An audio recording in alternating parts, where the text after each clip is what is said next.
Hardcore.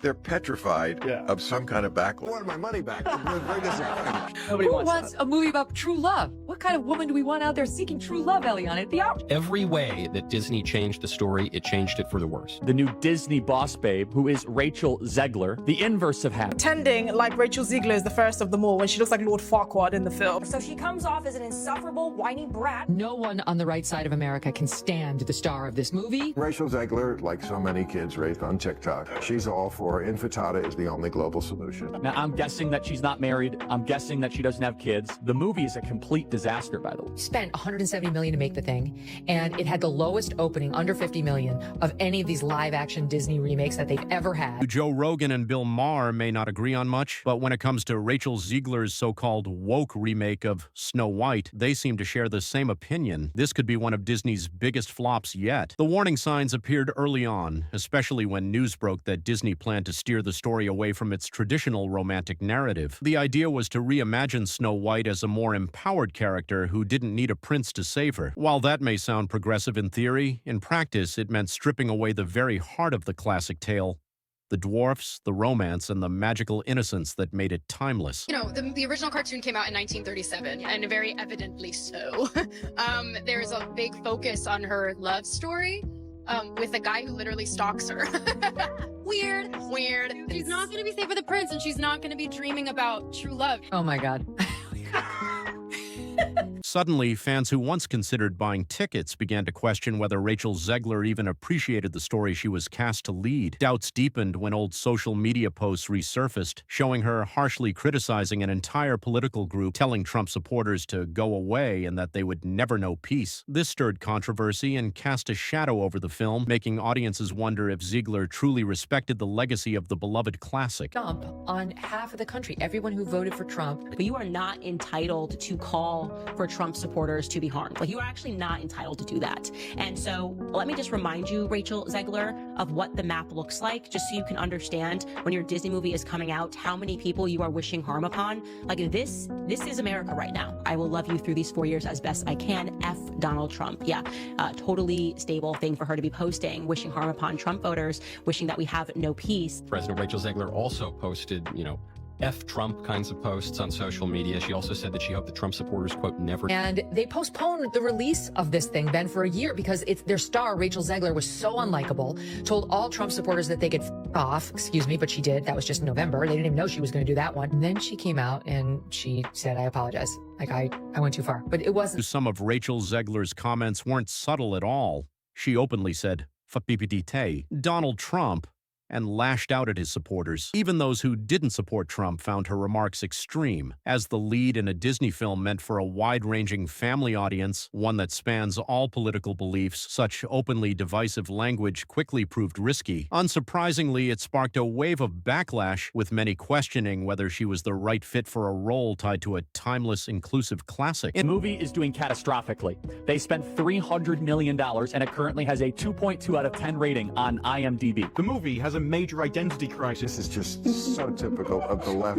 The progressives always finding a way to find their way back to doing something not progressive. It's got extra musical numbers that are incredibly unnecessary that really add to that runtime. And let me go ahead and let you know that they're absolutely f***ing atrocious. Disney deleted Someday My Prince Will Come and made a modernized feminist alternative. I sat through the whole thing. This was really bad. It was extremely leftist on every political dimension. Racial politics, sexual politics, class politics, regime politics. Its narrative was cowardly. It was just awful. They say all you have to do to make your wish come true is let it echo, echo, echo, echo. It's awful, generic. Never mind that the lyrics make no sense at all. All you have to do to make your dream come true is let it echo. Is it like on a metaphorical level? Was RachelZegler simply being outspoken, or was she pushing away millions of potential moviegoers? That's the question many started asking. Joe Rogan, never one to shy away from controversy on his No Holds Barred podcast, didn't hold back. He criticized what he sees as a troubling Hollywood trend, abandoning storytelling and tradition in favor of so-called woke messaging. In a recent episode, Rogan pointed to the Snow White remake as a prime example. arguing that studios now seem more afraid of backlash than focused on actually entertaining audiences. Bad feminists now are telling us that's ridiculous. How dare you want to meet a handsome prince and be swept off of your feet and live happily ever after? No, you should want to be the prince. You should want to go out and fight the bad guys. At the same time, Bill Maher, well known for challenging political correctness, took issue with the irony behind some of the changes in the remake. He criticized the decision to label the prince as a stalker and to remove the dwarfs entirely, all under the banner of progress. For Maher, it was a clear case of woke culture overreaching, so much so that it ended up being unintentionally offensive, particularly to little person actors who lost the opportunity to play the very roles that once brought visibility and significance to their community. Prince or a different kind of prince? I'm sure a lot of people will assume it's a love story just because, like, we cast a guy in the movie. Right. Andrew Burnap, great dude. Yeah. All of Andrew's scenes could get cut. Who knows? It's Hollywood. Then came another major shift, the removal of the romantic subplot altogether. In the original Snow White, the central theme was love conquering evil, a timeless message that resonated with generations. But in this remake, that element was deliberately stripped away. RachelZegler even stated proudly that she had no interest in telling a story about a woman dreaming of a prince, signaling a complete departure from the heart of the classic tale. You just can't close your mouth. You just can't be sane, even when you do open your mouth. I think this girl does not deserve a feature-length film, but rather, she deserves to be in a padded. Both Rogen and Maher drove home a shared criticism. By prioritizing virtue signaling over storytelling, Disney lost sight of a basic truth. People go to the movies to be entertained, not preached to. They argued that RachelZegler's harsh comments, especially her personal jabs at a large portion of the public, only made matters worse. If the lead actress appeared openly dismissive or even hostile toward potential viewers, they asked, why would those same viewers feel inclined to support her at the box office? Make it or no? Well, the CGI dwarfs did. Of course, that goes back to the original controversy where Peter Dinklage, a very talented little person actor, said, why are we doing that? We've hired a Latina actress to be Snow White. That's progressive. Hired little people to play the dwarfs. That just seems like a step backwards. Of course, Disney instantly buckled and said, okay, we're going to add magical creatures. Then they got even crazier, and they decided that the dwarves in Snow White... Even putting RachelZegler's attitude aside, the creative choices behind the remake seemed destined for trouble. One of the most glaring missteps was sidelining the 7 dwarfs, who were never just background characters. In the original Snow White, they were the emotional core of the story, each with their own unique charm and personality that brought depth, humor, and heart to the classic film. Removing them stripped away a vital part of what made the original so beloved. Dwarfs finding a way to find their way back to doing something not progressive. You'd think the most progressive thing would be get people jobs, and dwarfs want to work. That many scripts that come down the pike. Only 7 of them. That has, and there's 7 dwarf jobs here, but because I think it was Peter Dinklage said this is, this is not right. Instead of giving the dwarfs a modern update with more thoughtful characterization, Disney chose to eliminate them entirely or replace them with CGI magical creatures. When early leaks surfaced online, fans were met with strange, mismatched visuals, figures of varying heights and random designs that looked nothing like the beloved originals. The bizarre ensemble left many scratching their heads, wondering why such a core element was discarded in favor of something so unrecognizable. Jobs that people could have as little people. Snow White and the 7 dwarfs, it's for dwarfs, you know? Are roles made for actors of my stature. I can't go out for the Harrison Ford or the George Clooney roles because that's not for me. Right. And now it's taken away.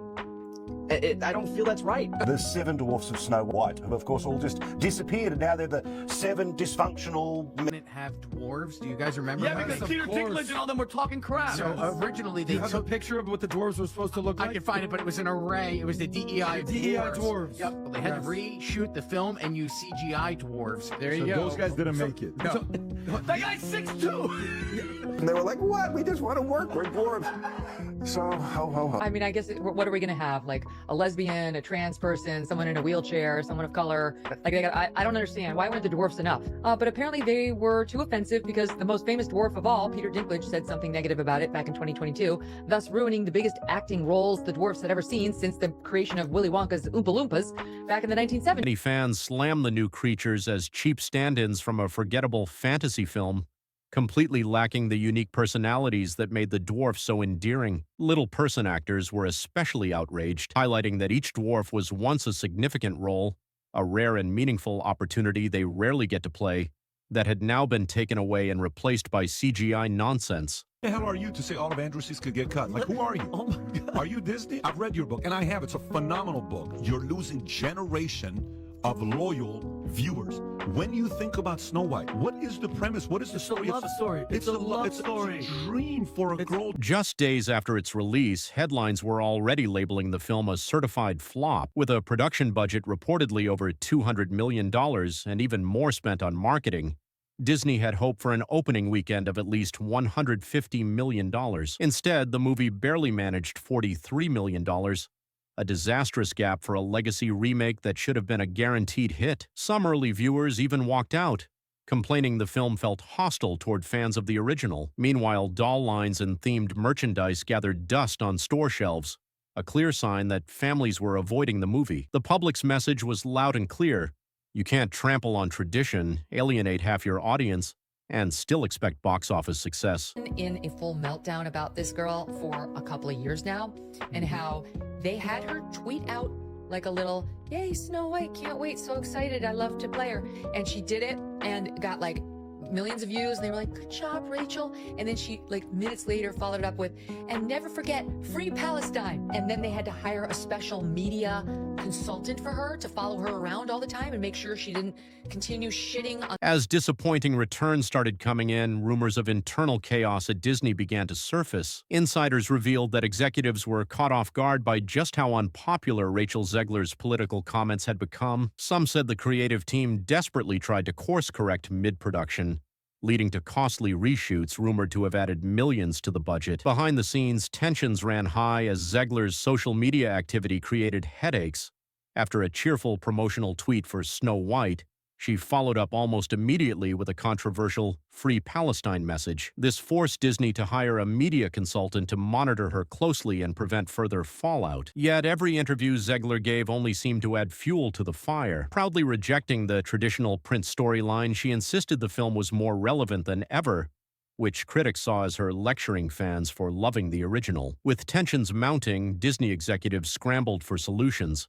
Should they quietly let the film fade away in theaters and hope for a stronger streaming debut? Or could they salvage the franchise by reversing course in a potential sequel? For now, everything feels uncertain, and Disney's once rock-solid brand loyalty is facing one of its biggest tests yet.